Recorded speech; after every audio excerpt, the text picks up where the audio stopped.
Well, it's in, and you're probably looking at the only diesel-powered Saturn S series in the entire world. Yep, just soak it in.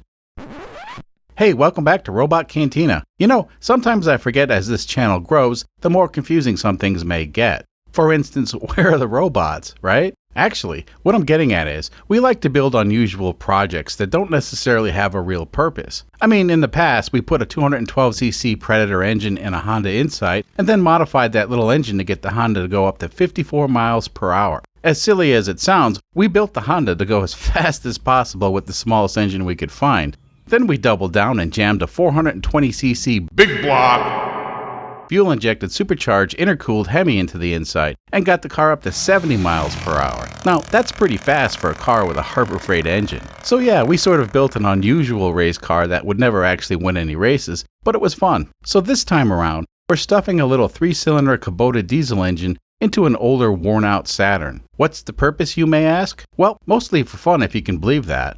So if you somehow randomly ended up on this channel, well, at least today there won't be any robots. However, we will do our best to keep you entertained. So in the previous video, we were able to bolt this Kubota D722 engine to the Saturn S Series 5-speed transmission by custom building an engine-to-transmission adapter. Getting these two components to bolt together was a giant leap forward in our Saturn diesel engine swap. Of course, we also built a custom flywheel and clutch assembly based on both Saturn parts and Kubota parts.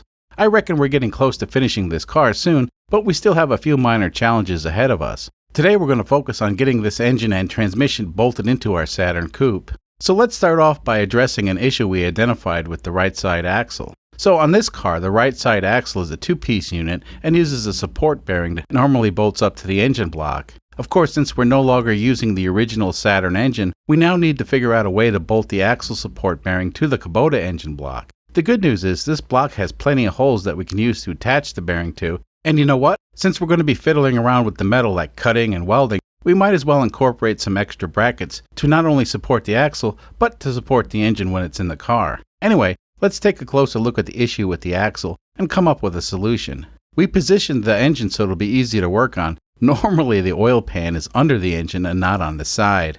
So as you can see, we have the right side axle stabbed into the transmission case, but we do have a minor interference problem, and as you can see, the axle support bearing is hitting the injector pump. Here, let's take a look from another angle.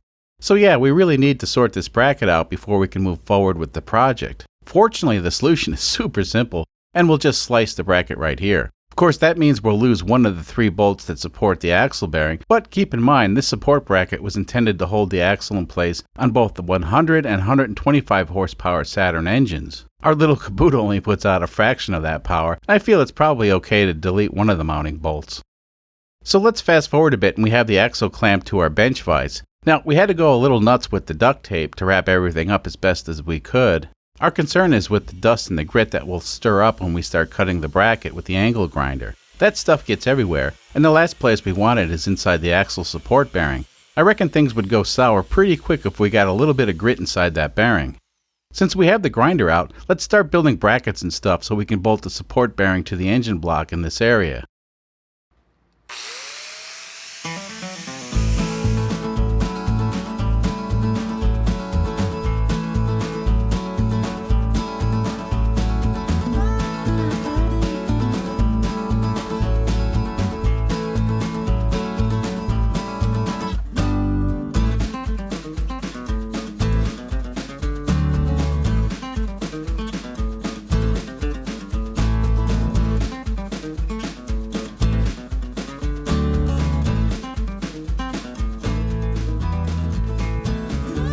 A little bit of spray paint makes it look pretty, and we're done. This part was designed to use washers as shims for a perfect alignment.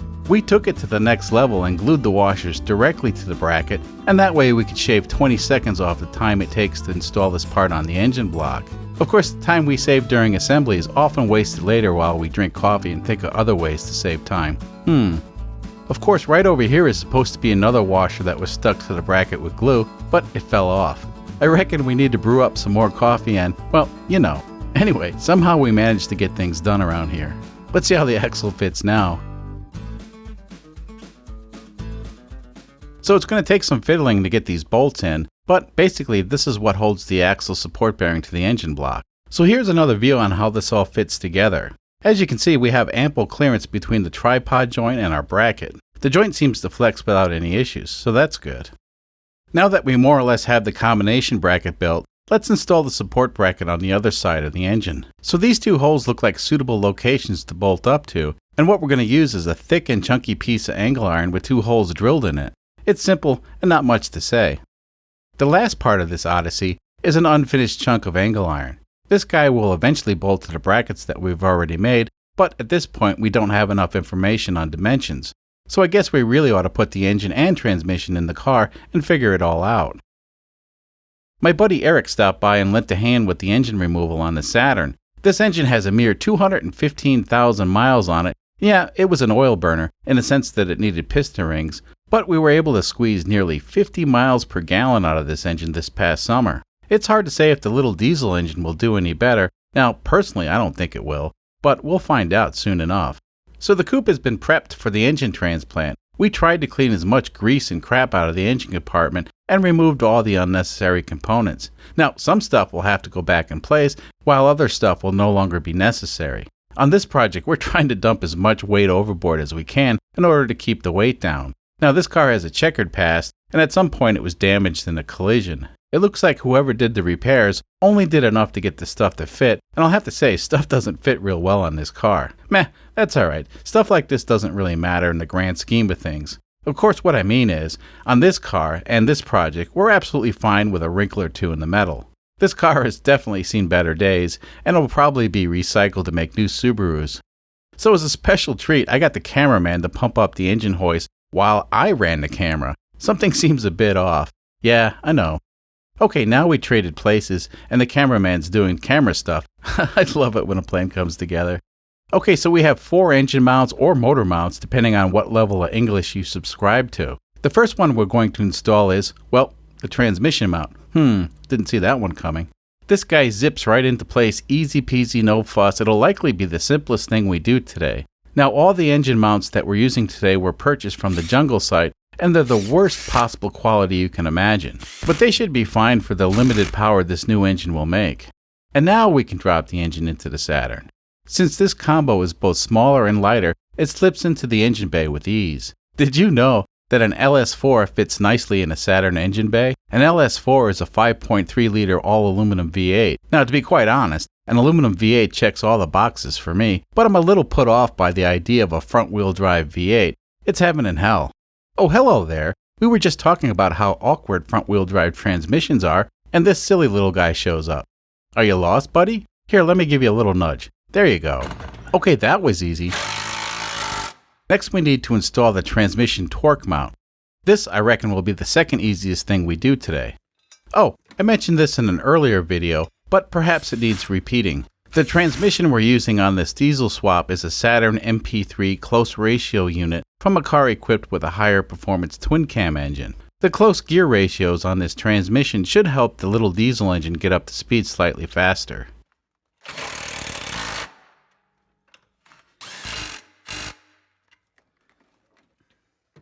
Alright, break time's over. Now we need to do some real fabricating. So here's the game plan. We have 2 battles to fight to get this engine to bolt into the Saturn. Somehow, we need to get these holes down here to line up with these studs up here, but it's not as hard as it sounds. Now down here we have to connect this torque mount bracket to the engine in order to control the massive amount of torque this little engine will develop. For this, we're going to carve up some metal to get the standard Saturn torque arm to bolt into position. This really isn't too complicated, and as a bonus, this bracket is adjustable so we can slide it back and forth for a perfect fit. At least that's the plan.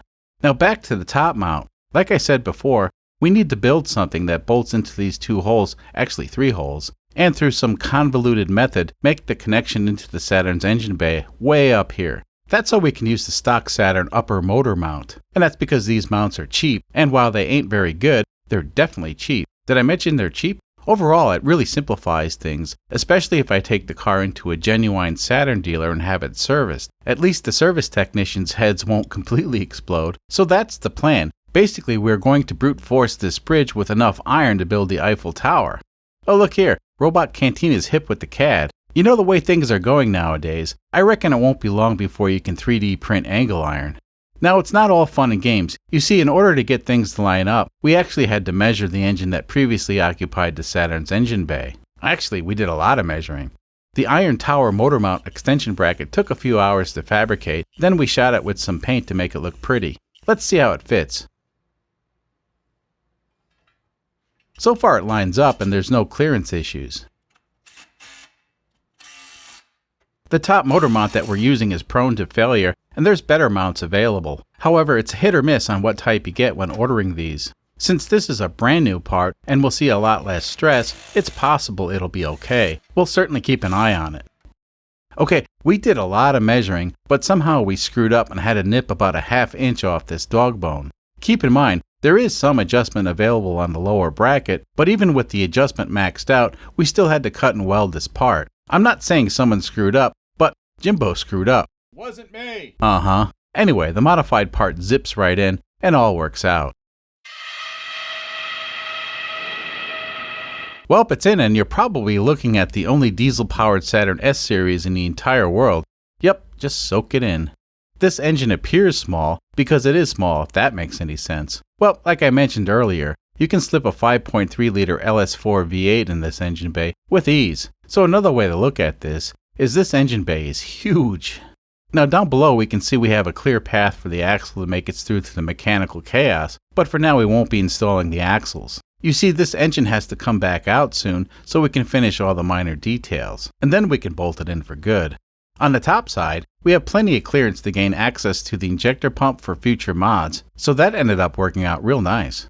Now, just for giggles, let's test the hydraulic clutch system and see if we can get any action out of the clutch. So here's the hydraulic linkage, and it's basically just slots into the bell housing with a twist and a push. Of course, it's easier said than done, but with enough effort, it will go in. It's a simple and super cheap solution that Saturn used back in the day, but if anything on this system fails, you have to replace everything. That includes everything from the master cylinder to the slave cylinder. You see, it's all one part. This system doesn't have provisions for a bleeder nipple to bleed the hydraulic fluid. That's how cheaply it was made. So yeah, the clutch feels good. Now realistically, I really can't say it's working 100%, but it feels like it is. It has just the right amount of resistance that I'm used to, so for now we'll call it good. So for the cooling system, we're going to use a Honda Civic radiator that we got real cheap. This radiator should be more than enough to keep the engine cool, but we may have to add an electric fan in the future.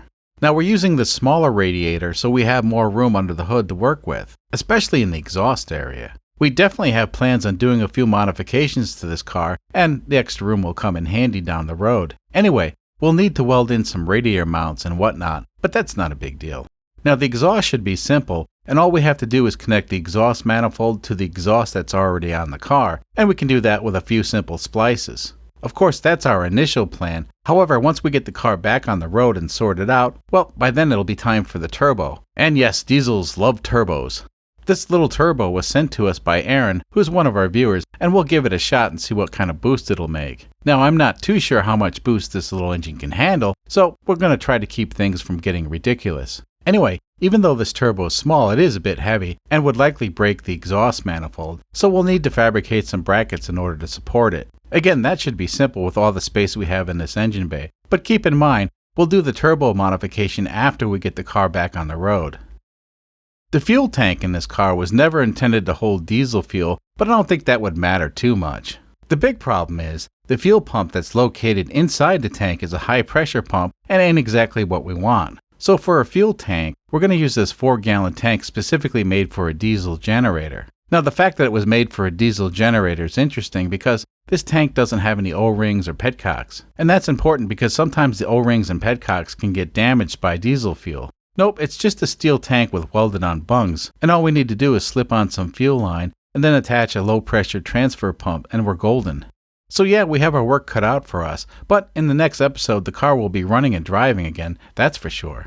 Speaking about driving, before we took the car apart, we drove it over to the scales at the co-op and got the car weighed. Now, I was always under the impression that Saturns were lightweight, and on top of that, this car has already had a lot of stuff removed. Anyway, with a full tank of gasoline, the car tipped the scales at 2,280 pounds.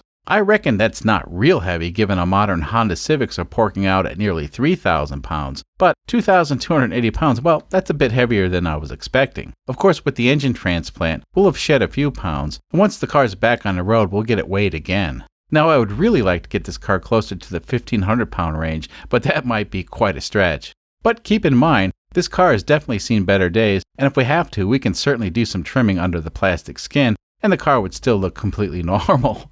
I'd like to thank you for joining us today, and encourage you to subscribe if you haven't done so already, because you don't want to miss a single episode of this mechanical adventure. Until next time.